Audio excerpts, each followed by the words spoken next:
Sophia held out her hand, but Yelena turned away, pressing the phone to her shoulder. "No, he will stop."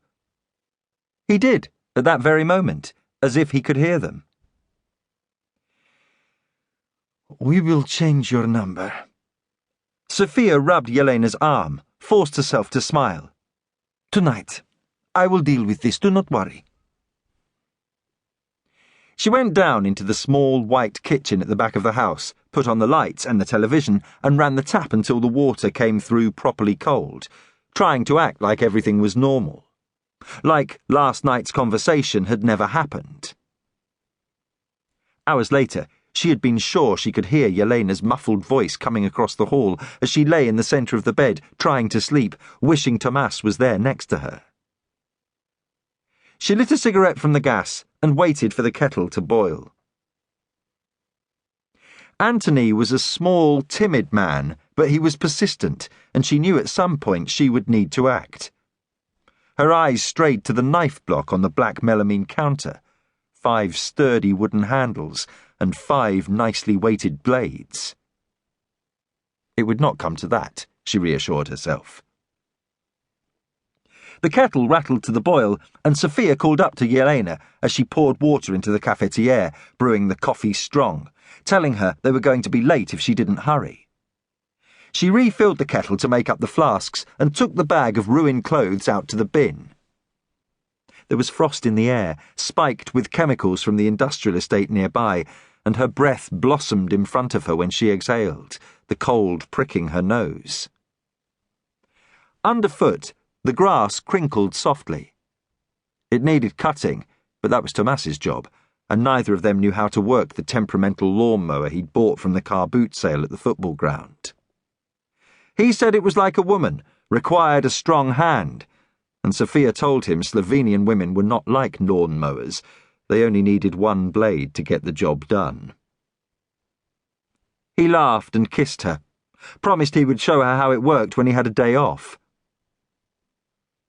She dropped the bag into the bin and closed the lid slowly, aware of a rustling sound coming from the shadows behind the shed.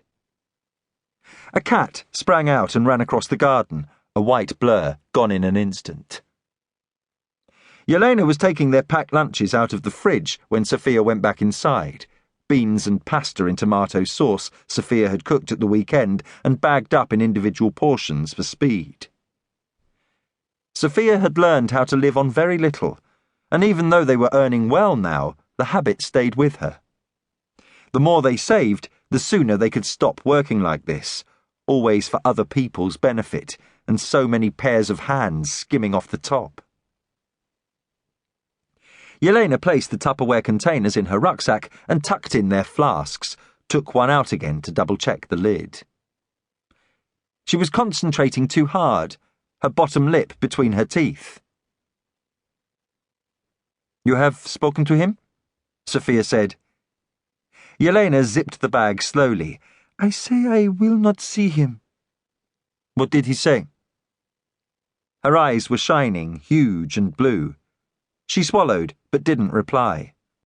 Sophia knew what he said. Always the same threat, but he didn't have the balls to see it through. He would have done it by now if he was going to. An act like that, you did it in the heat of anger, and the heat was gone from him now, whether he understood that himself or not. He would get bored, move on to someone else, another poor foreign girl who would be charmed by his English accent and his big German car. "We have to go," Sophia said. "We will be late for work." She took Yelena's arm as they left the house and dragged her through the gate, joining the other people coming out with their thermos flasks and packed lunches, everyone moving in the same direction, down towards the main road. 5:30, and the rest of the city was still sleeping, but Lincoln Road was bustling already. The terraced houses lit up and disgorging their occupants onto the street, the road running steady with delivery lorries and white vans heading into the centre of Peterborough, transporters full of workers coming home from shifts cleaning offices, 12 hours packaging produce on the Eastern Industrial Estate. One lot out and a quick turnaround to collect.